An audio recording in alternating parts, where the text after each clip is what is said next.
Greetings sailors, welcome to my first look at the Scharnhorst, the upcoming Tier 7 German premium battleship, and of course the second German premium battleship, because we've had the Tirpitz at Tier 8 for a while now, and it's not even the only one I'm going to be looking at in the very near future, because the Dunkirk is coming out very soon as well. And as well, on top of that, we've got the regular German battleship branch.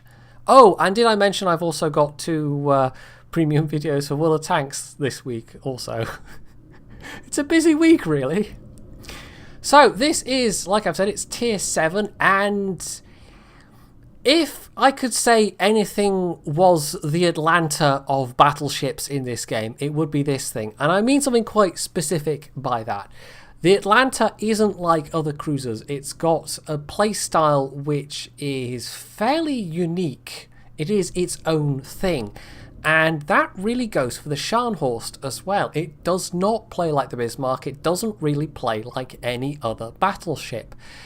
And it's actually a lot closer to the cruiser playstyle, except it's not really a cruiser either, because there are some very key differences. So I'm going to start off, as I always do, with the stats. I've got 2 bits of gameplay for you as well. The first one was one of the first games that I played. It was like the 3rd or 4th game in it, and at that point I was still just doing silly things to see what I could get away with, and most of the time I didn't get away with them. However, in this game I did, so bear that in mind. Also bear in mind both games were top tier, so it was very favourable matchmaking. So we're going to start off with hit points. It's got 56,300, which puts it rather under the Nagato, but the Nagato is like 65,000 hit points. I mean, the Japanese battleships generally have got very good health. In fact, they tend to have the best health of their tier. The Colorado is, I think, around 50,000, if I've copied this figure down correctly. So it's not bad. It's got a decent amount of health, and it's enough. It doesn't feel like it's like underwhelming in that regard. And the reason why it is almost certainly enough is that it's got very good armor, because as with the Colorado being very tough, this thing is also very tough as well, but it doesn't have the frustration of the speed, or the lack of speed, that the Colorado has. So if you keep bow on towards people, you can tank a lot of damage. And in fact, I would say probably even at the higher tiers, and there might be some ships you have to watch out for, in particular battleships, but the main threat, as long as you're staying properly angled, is probably going to be HE firing cruisers rather than other battleships, presuming that you're not sailing along broadside, of course.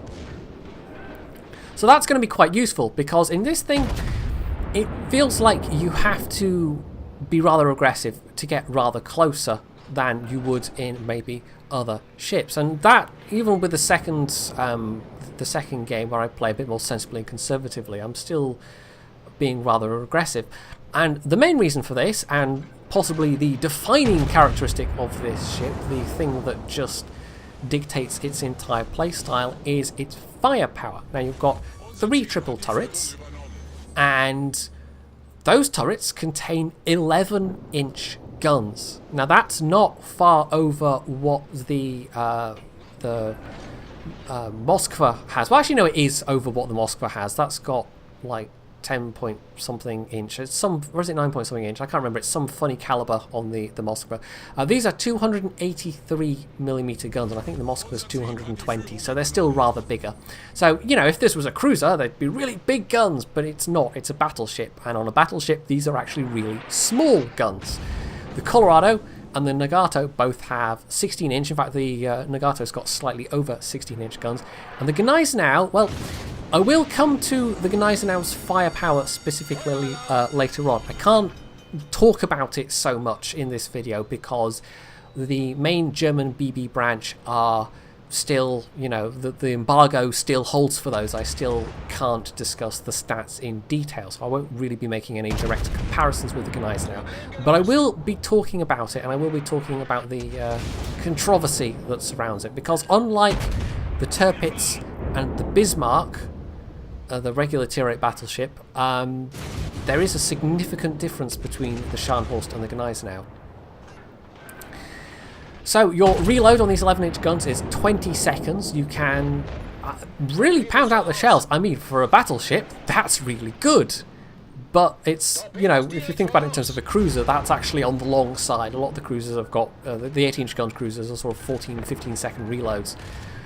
And the bad news with that fast reload, and if you've played the Torpedoes, this won't be a surprise, is that the dispersion is actually pretty horrible. And I don't think I'm giving too much away to say that is going to be a feature of the German battleships generally. Now, I've always suspected that was going to be the case. With it's well known that the dispersion on the Torpedoes isn't great. The dispersion on this isn't great. It's by far the worst of the Tier 7 battleships that I can talk about. I can't talk about the Gneisenau, as I've said, but it's pretty bad. So even though you fire quite quickly, it's a bit of a shotgun effect, really. It's sometimes quite hard to land those shots, and this is one of the reasons why maybe you want to get a bit closer. Although, as you can see here, I think I'm a little bit too close. I was going a bit too gung-ho here. There were more enemies than I expected. Although, I was close enough to drop torpedoes on that Nagato, because, oh yes, by the way, this thing has torpedoes, just like the Torpedoes does. Anyway, back to the guns. Your turret turn time is a very healthy 25 seconds. There are cruisers that don't have a 25-second turret turn time. So it can keep up with manoeuvring very, very well. You don't ever have to worry about being circle strafed by a destroyer, for instance. Your turrets can keep up exceptionally well. These are probably the best turning battleship turrets in the game. With expert marksman, you can actually get that down even further to just under 23 seconds. So yeah, it's fast firing, the turrets turn, but you're never going to overmatch the bow of, say, like the Nagato doesn't have particularly great armor. In a Colorado, I could probably, even at this angle, maybe do some reasonable damage, but at this point I should be firing HE shells, because the AP, unless I get superstructure pens, I'm not going to hurt this guy. 11-inch guns are simply not big enough. So that's the downside. You get this really nice rate of fire, you get really good turret turn, but the guns themselves are rather inaccurate, rather horribly inaccurate in fact, and because they're such a small caliber for battleship guns, it is harder to fight against enemy battleships. This thing is decent at taking on enemy cruisers, but it's landing the hits on cruisers that's tricky. Now onto the shells themselves. Your AP Citadels will do 7,600 damage, and you contrast that with the 16-inch gun cruisers, which are over 12,000 damage each. HE is also fairly poor, but comparatively it isn't as big a drop. It's 3,200 for the HE, for an HE Citadel in theory. So it's still Battleship HE, it's still got a 20% fire chance, although that's rather less than the 36 and 30% enjoyed by the US and Japanese battleships.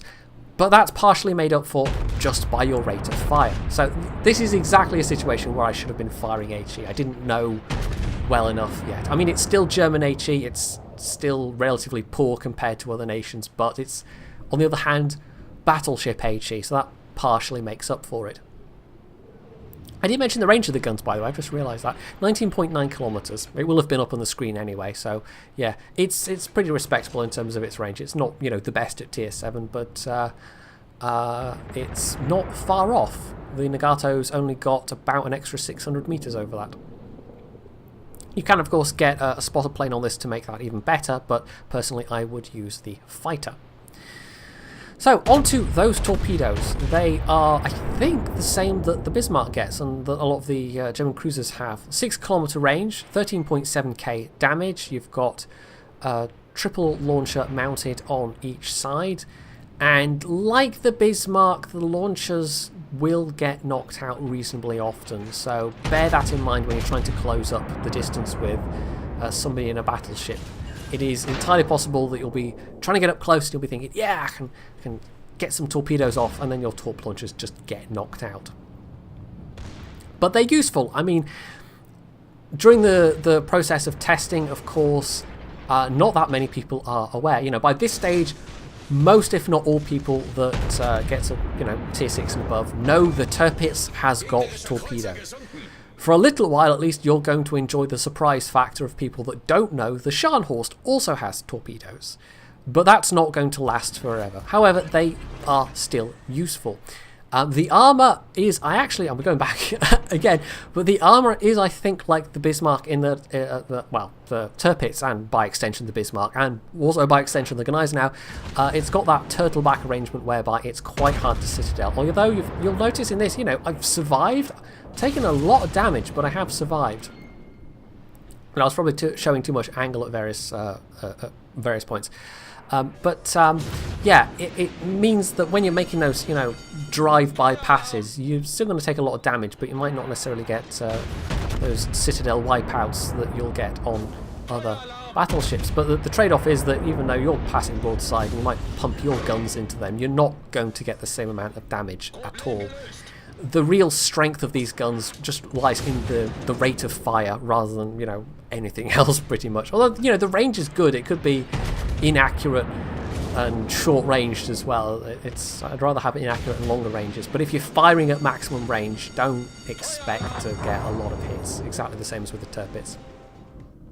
So that's the end of that game. 154k damage, which is not bad. I got some torpedoes into an unsuspecting Nagato. Although the second time, the second drop I made when he took one in the bow, you know, he knew by that point well enough. But anyway, regardless, that rather incautious performance was enough to get me top of the team, 2000 base XP, and as we'll see in a second, not a bad amount of credits either, because of course this is a premium, and this is the thing you care about, is does it make good credits? And I would say yes, it does. So stats, we still haven't covered the stats yet, but I'll wait for the all of the stats yet. But I'll wait for the credits screen to get out of the way so you can actually see that I'm not blocking off the screen with putting things up in the corner. So there you go, 320,000 credits, which is not a bad result at all. And on to the next game, which again top tier and actually even better matchmaking. So the armor is going to be even more effective this time. So, on to your secondaries and your AA suite. Now, it's got a really mixed bunch of secondaries compared to a lot of the other ships. A lot of them have got, you know, like a single caliber of secondaries, or, well, they've got a single caliber, but they might have a mixed turret arrangement. Well, this has got 7 twin turret 105 mils, it's got 4 single turret 150 mils, and 4 twin turret 150 mils. And they've all got a range of 5 kilometers. So it's not bad, but compared to some of the other German battleships, it's not, you know, you compare that to the Torpedoes. It really is only the Torpedoes I can concretely talk about at the moment, isn't it? It's all right. It's workable. Sometimes you know, we get up close. I mean, it's a decent caliber for secondaries. The 150 mil secondaries, especially, those are actually the biggest caliber of secondaries that you get on any of the tier 7 battleships. The Nagato has got 140 mils, I think the Colorado's got 127 mils, so they're pretty substantial. I mean, it's not like you get a huge number of them, and that is a downside in of itself. It means if you're getting pelted with a lot of HE shells and you lose secondaries, that's going to have a bigger impact than losing like 3 or 4 secondaries on the Nagato, where they've got like 18 of those 140 mil secondaries. This doesn't have anything like the secondary firepower of the Nagato, which is, you know, known for having the decent secondaries. So it's probably not worth having a secondary build on this, like putting the modules and the captain skills into a secondary build captain. That's not going to be true on all of the line, but we'll get to that. AA wise, it's all right. Its rating is about that of the Nagato. Most of its range is in the dual purpose 105 mils. They're out to 4.5 kilometers. Most of its DPS is in that outer envelope. It has got some, I think, 20 mil and 40 mils. I'd have to double check that. But smaller caliber guns that are sort of 2 and 3.5 kilometers respectively. So it's not like, say, the American battleships where you've got a lot of DPS within the inner envelope. It really is like the bulk of it's within the outer envelope, which is good and bad. It means that your main DPS is engaging aircraft further away, but it's not like, say, the North Carolina, which is a recent acquisition, where when aircraft get very close, you know, they're suddenly in trouble because they are experiencing the full range of your, you know, everything that you've got, and you've got quite a lot of short-range DPS on the the North Carolina. So yeah, you could do an AA build. Like, it might work. I mean, the captain I used in this is my Tirpitz captain, who's got AFT and BFT.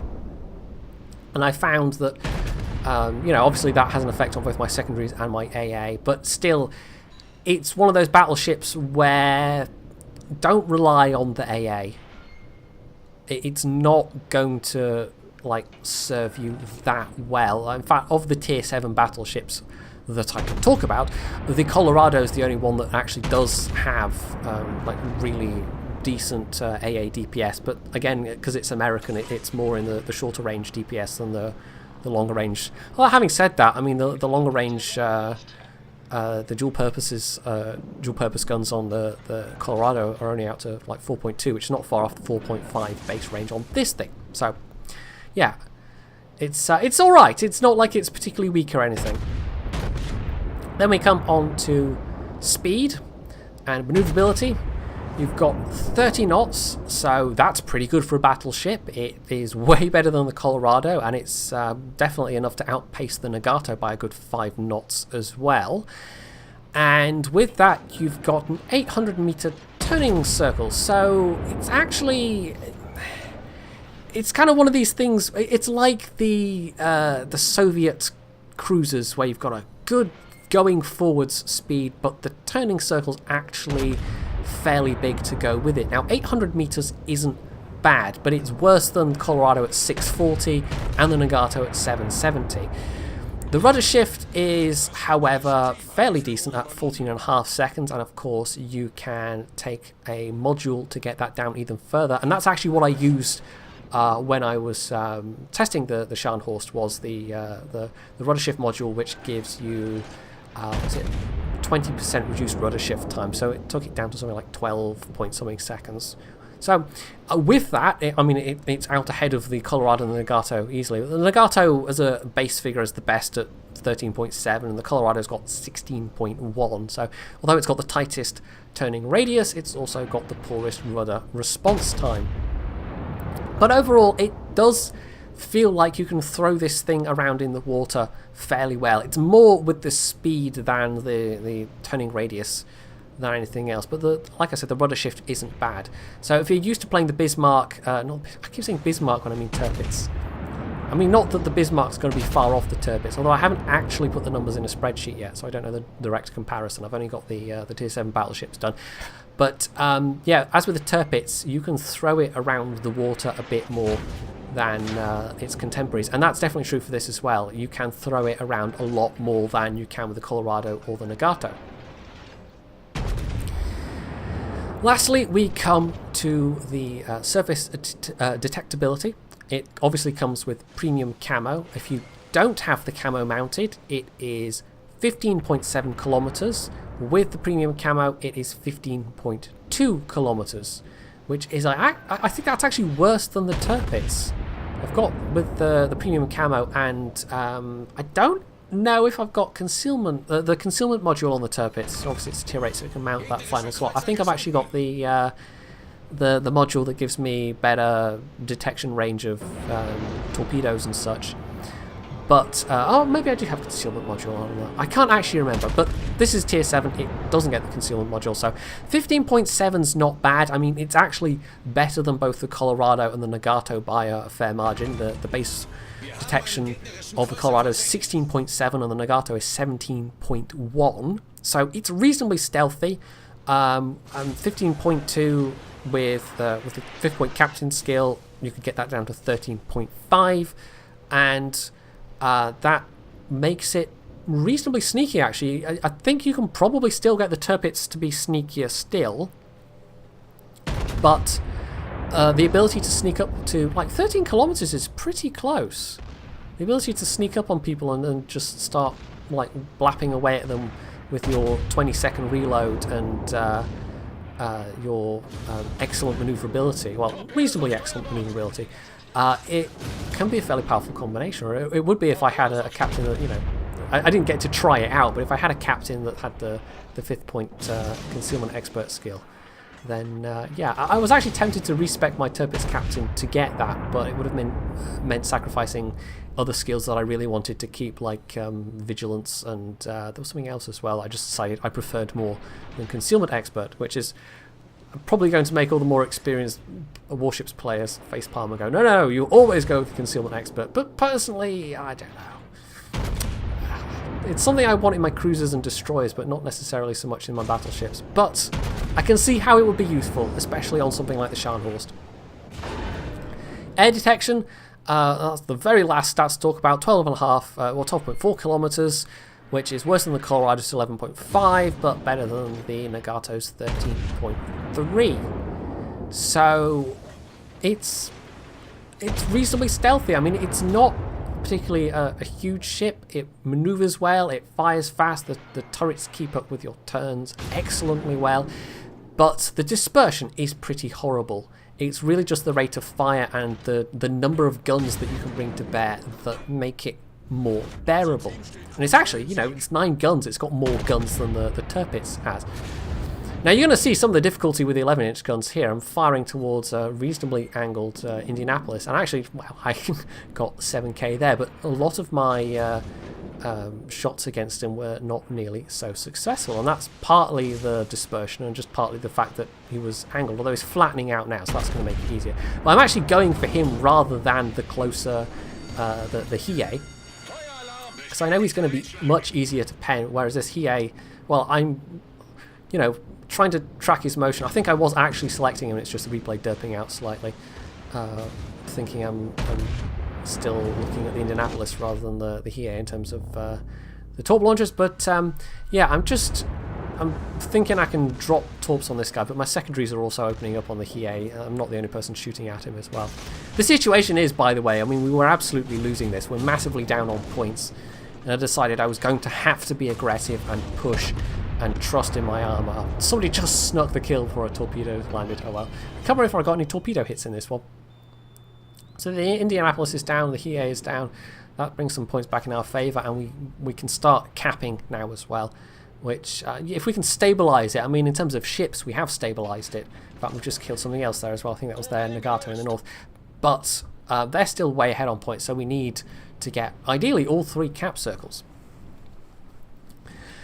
So this now brings me on to the subject of the guns and the Gneisenau's guns.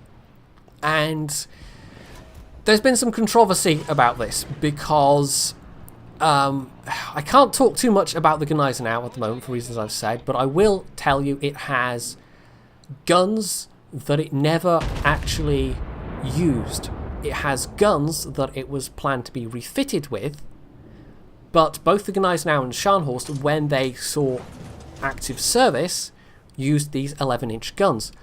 However, the Gneisenau does not get the option of having these 11-inch guns. And the reason I'm mentioning it in this video when I'm talking about the Scharnhorst is that it's annoyed people, and I think, you know, Wargaming's got their reasons, but I'm not sure they're good reasons. If you want to be able to play the Scharnhorst or the Gneisenau, you know, either of these ships in the configuration that they actually sailed and fought in, you have to pay actual money. And that's rubbed people the wrong way. Now, the reason why they haven't given the Gneisenau these guns is, well, their stated reason is that they don't want another situation as they had with the Megami, where for reasons of historical accuracy, they said, okay, we'll give it the 155 mils that it had, and then have the 8-inch guns as an upgrade. And then people went and used the 155 mils, which honestly doesn't seem like that big of a deal to me. Wargaming, for some reason, found it undesirable, but yeah, I don't know. People just still seem to use the 155 mils, even though they're in some ways inferior to the 8-inch guns. Maybe they just prefer the extra rate of fire. But I think that's it. I think they want people to not have a faster rate of fire on a battleship, except then why is this thing, you know, like a tier... I mean, it's a tier 7 because of its armor and its survivability. It's not tier 7 because of its firepower. But it's like, well, if that's your logic, then why are you okay selling such a ship for money? Like, it doesn't seem to particularly hold up in my eyes, their reasoning for doing this. So I can sympathise certainly with the people that like the. For me, it doesn't matter that much. I'm not such a fan of the history of you know, German naval ships that I'm like, oh my god, I must have this ship as it, you know, historically fought. But the fact that the 11-inch guns aren't even an option on the Gneisenau is, and that if you want its historical setup, you have to pay actual money. That is a little bit problematic. And I think Wargaming's logic, like their reasoning as to why they're doing it this way, it seems weak. It honestly seems weak to me. So yeah, that's the controversy. The Gneisenau, like, I can't really talk too much about it, but having played it, I mean, I kind of wish it did have these guns at least as an option. And I mean, with the guns that it has, it fits better into the progression going from the Bayern to the Gneisenau to the Bismarck. It's certainly more consistent. But then we've seen with, again, coming back to the Soviet cruiser line, that isn't so important to them because you've got, like, the Soviet cruiser guns go from like 130 mils to 152 mils to the 7-inch 180 mil guns, and then you go back to the 6-inch 152 mils, and you get those all the way till tier 8, and then suddenly at tier 9 you've got 7-inch guns, and then you've got the whatever funny caliber it is on the Moskva. So that's not exactly you know, not stable progression, but you know what I mean. It's not a progression that's particularly like no, whatever word it is I'm groping for there, it will not come to me. But yeah, so if they were, you know, that concerned about it, I mean, there's precedent. They clearly can't be that concerned about it because the Soviet cruisers are all over the place in that regard. But yeah, it's just, I don't know. We'll see. Maybe they'll relent, but I suspect they won't, and I suspect there's going to be a certain particular minority of people that will be especially annoyed by that and may even decide to not buy the Scharnhorst on that basis, just because it feels like Wargaming is holding the ship hostage in some way, like the configuration, the actual historical configuration. Because like I said, the guns the Gneisenau does get, it's not entirely fictitious. It's guns that they were planned to like upgrade it with, and if you read about the history of the Gneisenau in particular, well, you can go and see what caliber of guns they were, and you can go and see the reason why it then actually didn't see service with those guns. But you know, having them there as an upgrade would have been fine, but I think a lot of people that know their history would have really liked it to actually also have the guns it actually used, rather than this configuration of guns that is like sort of semi-historical in basis. But yeah, I don't know. It seems like they've done it in a very odd way that just invites people to be really annoyed with them about it. Anyway, we're just about done with this game. I'm not going to get to do as much damage as I did in the previous one, but with the capping and just with, I think, having been aggressive and pushed and taken out some important enemies, it's turned around very nicely. This was certainly the more competent game. Now again, this was top tier. I think in a tier 9 game you're going to have to very much more play a support role, especially if you're bottom tier. You're probably going to be a lot more targeting cruisers than other battleships. I think against, like, if you meet an Iowa or an Izumo, even if they were showing broadside, I think you would probably struggle to pen them. I think you really would. So I held torps, and I think we actually, like, the enemy team dropped. I can't remember if we like got to 1,000 or did the timer run down or something. I can't remember. I wasn't exactly paying attention at that point when, you know, in the game itself, I was like, oh, I'm going to torp, I'm going to get more damage, and oh, the game's ended, never mind. But still, 3,000 base XP, 3 kills, and I also felt like I really turned that game around just by pushing when I did. Like, I had to be aggressive, and the survivability of the Scharnhorst, when it's top tier, and when you're not just being spammed by like 3 or 4 cruisers with HE, you know, it worked out rather well.